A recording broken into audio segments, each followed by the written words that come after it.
green screen. And why we have green screen set up in here is so that we can incorporate shooting footage, live footage of actors, and then using that footage that's been shot on the green screen soundstage to be incorporated with computer animated characters or computer generated elements like vehicles or buildings or computer generated backgrounds, or maybe all three all together.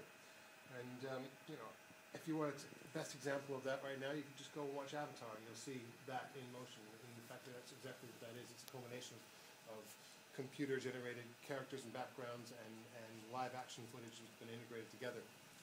So what I've set up here is a little demo. You can see on that screen there, on the screen there. This is a green screen soundstage, and wherever you see the green, it's replaced with whatever image we've got right now. Right now we've got an image of a I call it my Austin Powers background. That kind of thing. So, I mean, literally, it could be any background you want. The most common place you would see this at, obviously, is again in a television studio where they do the news and they do the weather. Usually, instead of a picture of a swirly background like that, they'll have a map of Great Britain and you'll be able to talk about the weather. But that is the main function of what we do here. And we have several different tools we use to actually capture the information with. The main tool, obviously, being the cameras. The cameras are high-definition, broadcast quality video cameras. And when I say broadcast quality, is the image detail and resolution of these cameras is far superior to what you would get on a high-definition camera from your iPhone. We talk about basically just under 1 gigabyte of data is recorded on these cameras. And 1 minute worth of video footage takes about 875 megabytes of data, so just under a gigabyte of data per minute. So it's a lot of data that gets recorded or captured with these cameras. The cameras, the video cameras, we no longer use videotape, as you guys are no longer using videotape right now to record me. Instead, we use memory cards. And these cameras, Panasonic uses a proprietary memory card system. They're called P2 cards. These are 16 gigabytes. And the nice thing about this is you can take the data right out of the cameras and you can immediately access the data from the P2 cards in editing software and start editing with it right away. So those use that. This camera here is hooked up to one of our devices. It's known as a motion control rig. And what motion control is, effectively what I call it, is a robotic camera operator. And then this is, again, where the computers come into place with us here in the soundstage. We have over here a computer that runs the motion control rig. And with this, I can control the camera's movements. So I can move the camera along the track. I can also I can pan the camera to left and right. And I can tilt the camera up and down. As well as I can actually lift the camera up to a higher height if necessary as well. So the great thing about this system is I can position the camera in a certain spot, let's say about here. Now you can see the studio lights, the trick is gone when you see the studio lights in the shot there. And I can tell that's what gives me my start position, so I'll store that information in the system here. And then I'll move the camera back along the track over this way. Oops, I'll trip it out there, sorry about that. A little zealous there. To say here.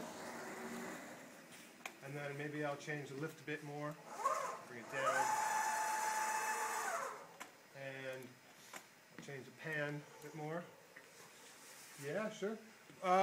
Why don't we have some of the students or people here go on in the soundstage yourself, on the green screen soundstage. Go across the track. Very quickly then. Very quickly, you need to. And we'll capture some footage of you in front of the come up with a little scenario as if you were in on a stage in a computer game or doing something. Yeah. Now, jump in. Leave your coats here and your bags here, and then jump in and just walk behind that box there. Can I ask a question? Of course. Is the colour of the screen significant in the way it works? Not necessarily. Green is the color of choice these days with digital content. Originally, back when they used to use film, blue was the color of choice, and that was for two reasons. Blue is a color that is the least represented in skin tones. And also, because of the camera negative they used to use in the cameras, the blue color channel was easiest for them to access and remove. So blue was the color that was used for quite a long time, blue screen. But with, like I said, with digital video, it's actually green is a much easier color to work with. The color information is a little bit different with digital video. And actually it's easier to light as well. The blue absorbs quite a bit of light, where the green actually reflects more light as well, so it's much easier to light. But you can use any color. It doesn't matter what color. You can use black if you want to. You just, the software these days just picks, you pick a color and it removes it. So. What about some super fast Moco jump, man? Right. Well, I can try to go fast. I won't go too fast on here right now. Let's see here. I'll do a run. I'll do a backwards run. We'll make sure we're clear of the track, though. This thing does go quite quickly, and it is quite dangerous when it moves. So we don't want to be. It's okay. I'm not going to run it yet. I'll wait till you cross over the track. No, I'm not doing it. Okay. And I'll go ahead and try to do a run here. I don't know how fast this one's going to be. This one may not be too fast. Okay. Are you ready? Oop, hang on. Hang on 1 second here.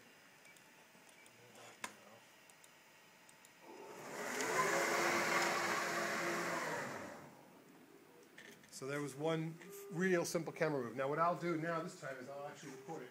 We don't actually have the facility right now to record it onto the actual camera itself. So I'll push the record button on the camera. Now I'll run it backwards again. Okay, the camera's going to move, folks. Can we just adjust that in? Alright. Where's that in? Just the back, the one we just started with there, yeah? Well, let's have some nice positions on in terms of getting the cameraman just on the beginning and end shot. Right, I'll move back to the start position.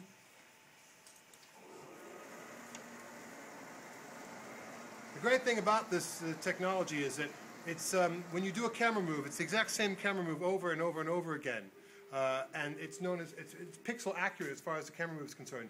Try to get a camera operator to do the exact same camera move that's pixel accurate each time. You won't be able to do that. Want me to shift it manually, man? Yeah, hang on. I'll go ahead and turn it off so you can shift it manually now. Then we can physically...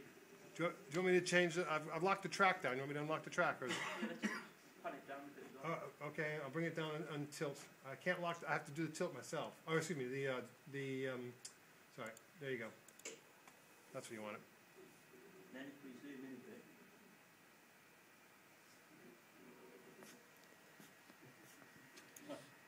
Giant size. I can't see it in focus. Yeah, I checked focus on it before. It looks pretty good. Okay. All right. If that was the end one, then I'll do the front one. Okay. Let me just store that. It's a bit Willy Wonka-like, isn't it? Yeah, It reminds me. Well, that's usually an example I give as well, Yeah. because in the remake of Willy Wonka and the Chocolate Factory, the Oompa Loompas were all one actor. And what they did is they used motion control and a green screen soundstage to actually create the effect of 10 or 15 Oompa Loompas at one time. And what they would do is they would set up a camera move like this, and they would put the actor in one part of the soundstage, and he would do his Oompa Loompa stuff over there. And the camera would finish doing its move, and then they put the camera back to the exact same start position, and then put the actor in a different part of the soundstage, and move the camera again. Let's do a twin cast. Okay. Just as a... Right, so we got a start position here, yeah? No, that's the start of it. Well, that's what I thought we were going to do, a start position, yeah. Do that as a start. Okay. And take it back over to the end. All right, so now we'll go to the end position. I'm going to move the camera to the end position now. Readjust the... So this is how we would do. Okay, you can... There you go.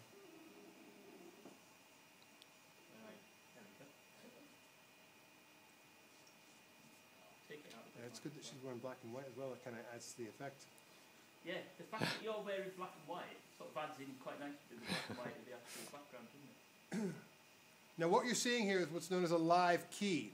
It's chroma keying is the technology that's used, where actually the camera itself doesn't record this composite image of the background and the foreground. That gets done later on in post. So what I'll do is I'll be able to give the composite image to you guys to take with as well if you want to try to do the composite later on. It's a still frame, so it won't be hard to work with. Okay, so we got that as the end position. So I'm going to move the camera back to the start position now. I'll lock the pan and tilt. So All right. we called two passes. Yeah. We'll have a stood at one side of the box and the other. Okay.